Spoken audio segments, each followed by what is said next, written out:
Michael Nagy here with Jiggy Jag TV and DiscoveringBands.com. And for everyone watching, if you've shared this video on my channel and help support the awesome bands I feature. And today I'm here with Palace of Tears. How you guys doing today? Very well. Very well. Thank you for having us. Yeah, it's good to have you. I want to start off and say I like the project name. How'd you come up with that? Well, we saw it originally on the remake film of Suspiria.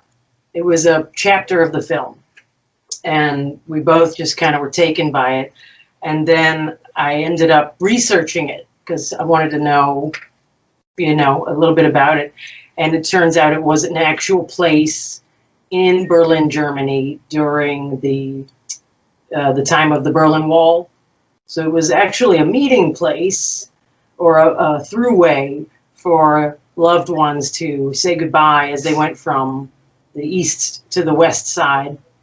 And the fact that we met in Berlin, I said, oh my God, that's perfect. Plus we just like the dramatic feel, the emotional content in there. Yeah, Tears can be really majestic and with all the emotions and what water stands for and all the palatial yes. effect. It gave it that spaciousness and room for interpretation. Well, your music is full of emotion, so it fits well. Thank you.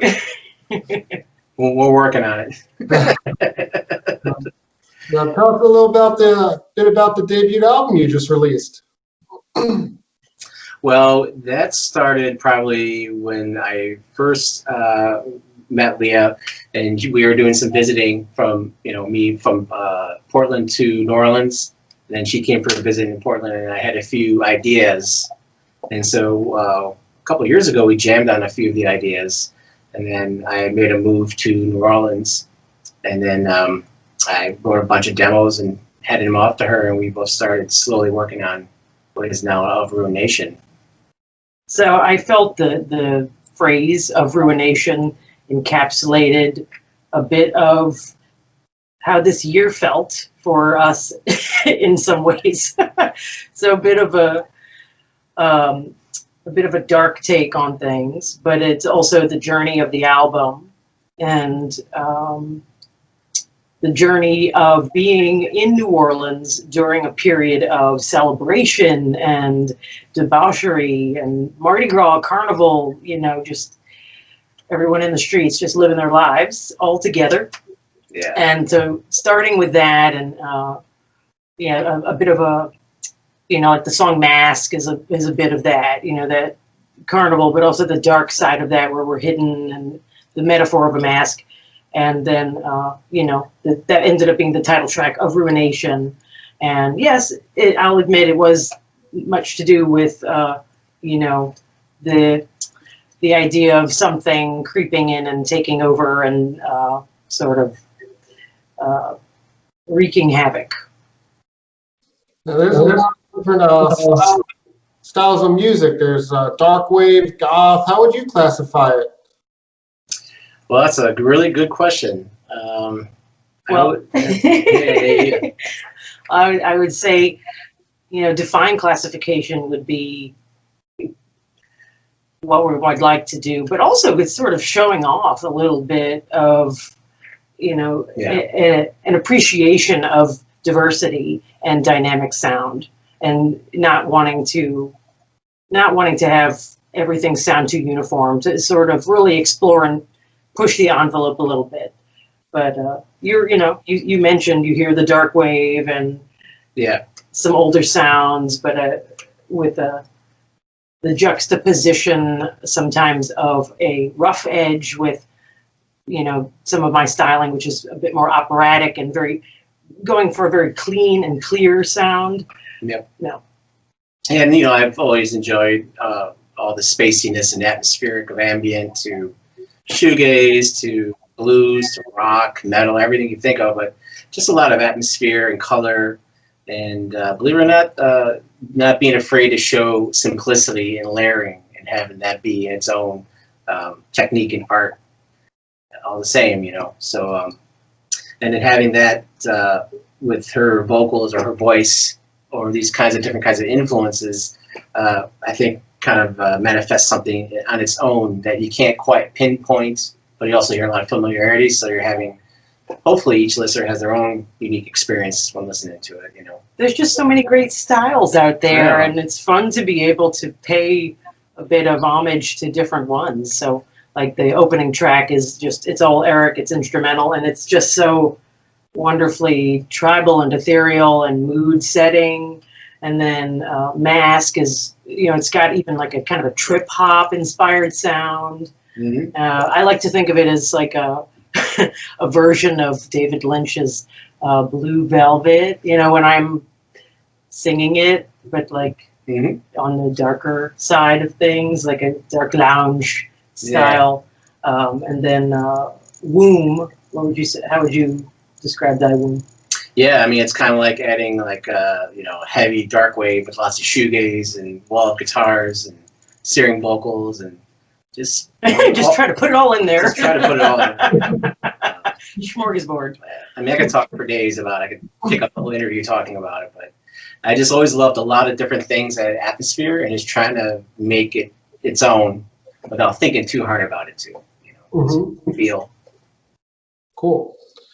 And I see you guys are opening for a pretty big festival coming up, a virtual festival. You want to tell us about that? Sure. Well, there's two of them.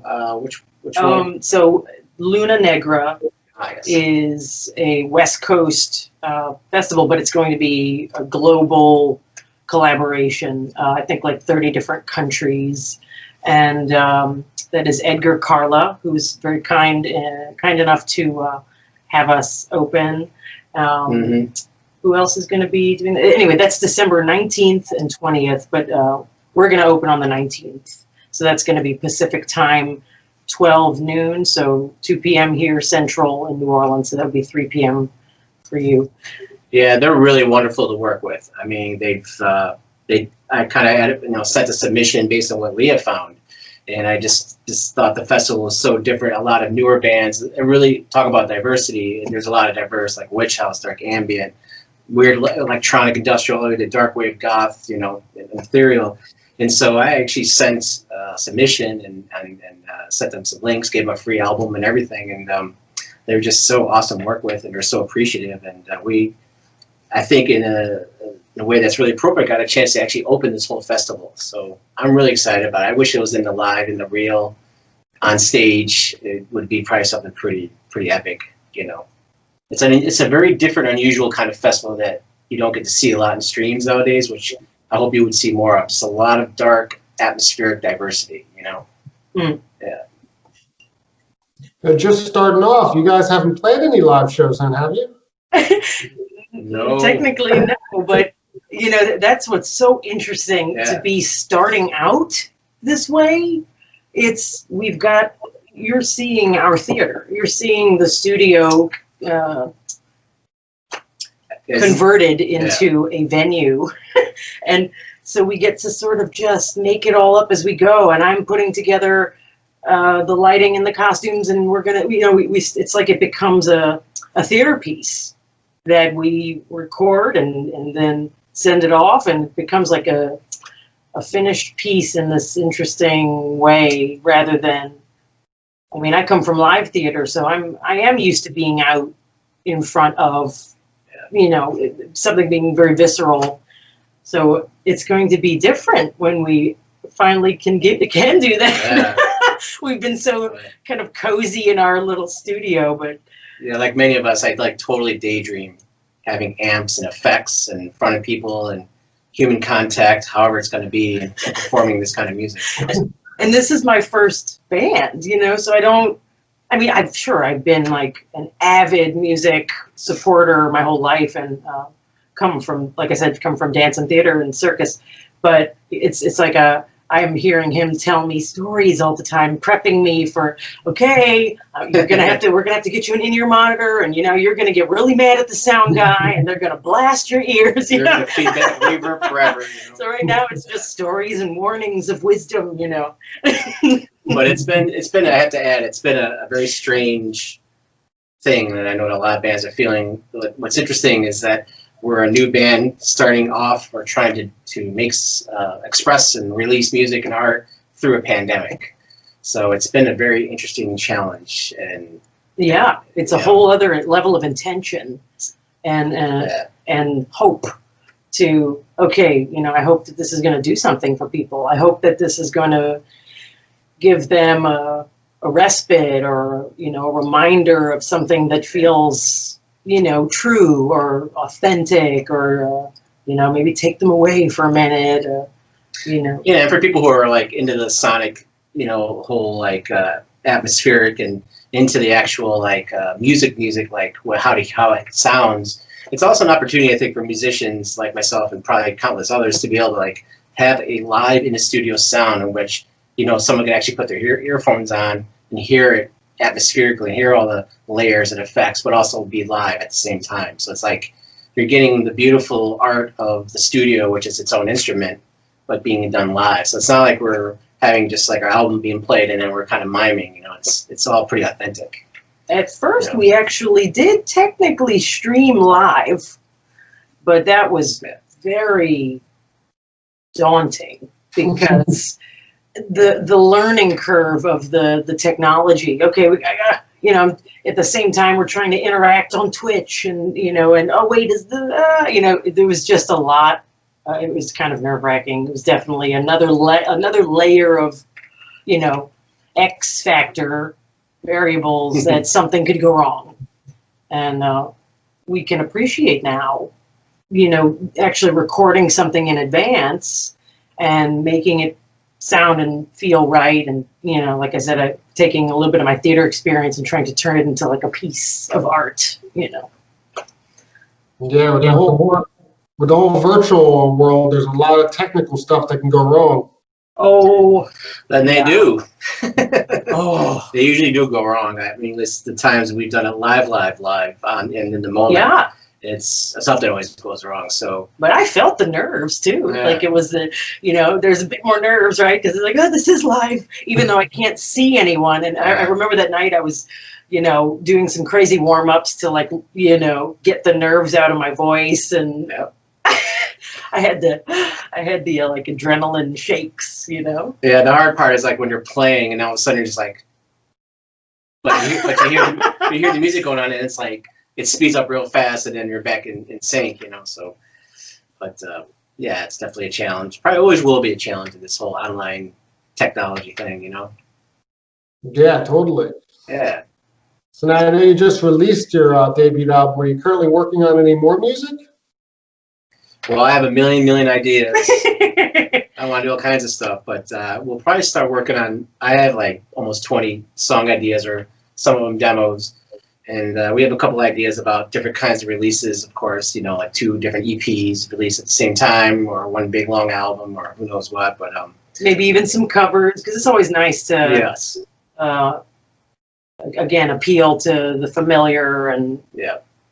you know. We'll probably start working on stuff probably within the next month or so. You know, keep busy, keep creating, you know. Still kind of focused on the current album because we just finally released it, and it's a lot of promo work right now and just kind of getting that out there. Yeah, and then like I think a lot of artists may feel this way, where the first some of the work you put out, it's kind of like a blemish or like an idea, and you have so many more bigger or other ideas you want to kind of express or release more. So I'm kind of like burning at the britches in a way, because I just want to start back at it again, making more music. So You think you'll be doing some music videos and stuff with the album? Yep. Yes, we do have ideas for that too. So that's why we're still kind of focused on the aesthetic of this album. We have some video ideas for Thy Womb Full of Black Nectar, which is very exciting. So we've already started some very light pre-production, and we have some interesting like foresty, swampy, misty New Orleans style settings we want to do.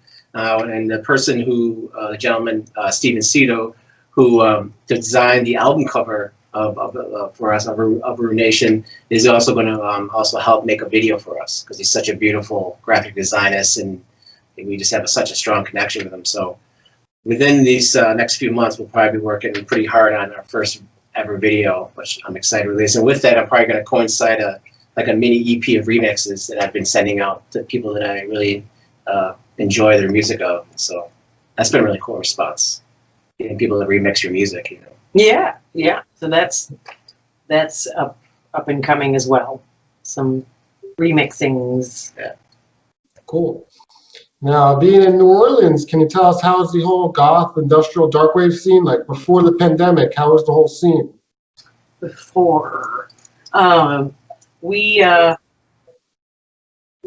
a night. You know, I mean, we had a stronger scene, I would say, you know, 20 years ago. It's actually quite small and disparate. I will be frank about that. There is a scene, but yes, it is very small. And I mean, the few people that are there, you know, you see them, and we've got some roots. But yeah, I mean, it is a music city. It's definitely a music city, but in terms of, you know, when you talk the word scene, that's a bit loosey-goosey here. You know, it's... Yes, but I mean, it's interesting because... He came from Portland before this, which, you know, he lovingly refers to as the goth mecca. It's pretty goth there, folks. So he could give you a good comparison. Yes, I've lived in a few cities, and I've seen all different kinds of scenes. And what's interesting about New Orleans moving down here is that when there are bands that play, you do see a lot of people come out. It's club nights, you know, there could be a few or it could be really packed. Depends the time, you know, could be the weather or what's happening. But usually for bands, I see a lot of people come out for bands because it's a music city. So yeah, but yeah, like your dance nights, just like DJ nights and stuff like that. You know, I've been the only one there dancing sometimes, you know, and that's fine. I'm like, all right, great, more dance floor for me. And just for like fun wordplay, when it comes to goth, you know, this is probably the gothest city you will ever experience because of its history, and there's like a cemetery literally every block, every corner. So mood and atmosphere and like culture and energy and history, it's pretty intense, and you feel it just living here, regardless of like you know, the scene aspects or whatever of it, you know. So it's kind of like, even though that, yeah, that's a good way to put it. Yeah, it's like it's more in the environment overall and the history and the stories, you know, the ghosts, the hauntings, you know. Yeah, it's a pretty legit thing moving down here. I've always seen it in fairy tales, stories, books, but when you move down here, you really take that in, and New Orleans seems to kind of take you in on her own in a kind of ghostly kind of way, and it's you can't really resist, you know. So speaking of, do you guys have any personal like creepy stories from New Orleans you could share with us? You would. I just moved here. Gee, oh gosh, might have to get back to you on that one. All I can say is if the people out there who come visit, you're seriously clairvoyant or just have an inkling of the possibility of other entities or dimensions or beings, or there's so much energy down here, it's kind of overwhelming. And there are moments that it could be the third or fourth absinthe, or it could just be the time of day or the evening, or where my eyes are catching, but you just see so many interesting energies and ghosts and feelings. It's all I can really put into it. Like, it's definitely, you know, there's a lot around you all the time. It's a little unnerving to get used to, but after a while you get used to it, you know. I do remember being a young little ballerina in the theater, and there was one of the stage crew used to love to tell us stories and scare us backstage in the old dark theater while we're waiting for our parents to pick us up. And he would take out these photographs and tell us the story of the plantation owner and the slaves who were brutally murdered, you know, stuff like that. And you'd see these ghost-like images in the pictures. And I have lived in some places where I was literally in the slave quarters. You know, the new back part of the house, which historically would have been where slaves lived. It's a bit creepy. You know, that's a dark history that we have here, and it's here. You feel it. You kind of almost see it. Yeah, and there's a another place in the quarter. I could go on tangents with it, but you know, there's places that you hear things about fires that just kind of started spontaneously and people die. You know, like tons of people. There's a place that has a story like that. That it's still open now, but there was this fire I think back in the '60s, and it was a lot of people died. Yeah. Ooh. Yeah. Now, if people want to find you online, look you up, get your music, how do they do that? Well, we are on Bandcamp, so it's the palaceoftears.bandcamp.com. We're on Facebook. We just got made up a YouTube channel. You can find us there. And there's, you know, if you go to that channel, there's some live clips, and you can also preview the album if you want. We're building our YouTube channel right now. Yeah. So if we get people to subscribe, then you get to see a little mini concert. Yeah. And we do have our Spotify up now. And iTunes. We have iTunes. We have massive distribution happening. Yes. What else? I'm sure there's something I'm leaving out. Yeah. There's Instagram and Twitch. All the basics. I discovered Linktree, which I thought was really neat because it's all of your links on one page. Cool. So all over the social media. All over. Pretty much. But the key would be to make sure it is the Palace of Tears, because there is an entity, a musical entity out there that is Palace of Tears. Okay. And that is not us. That is someone in, I think, Eastern Europe. Because we had to make that decision. You know, I found that and I said, well, that answers it. We're going to have to be the Palace of Tears. Even though I know it rolls off the tongue a lot better to just say Palace of Tears. Well, it was good having you and talking with you, and everyone looked them up. Thank you so much, Michael. So good to meet you, and really thank you for having us. And we wanted to mention our PR guy for New Dark Ages too, William Zimmerman. Mm-hmm. He's been an amazing PR guy to work with. You know, helping us get some reviews, help us get out there being a new band in the pandemic. So I just want to say a special thank you to him.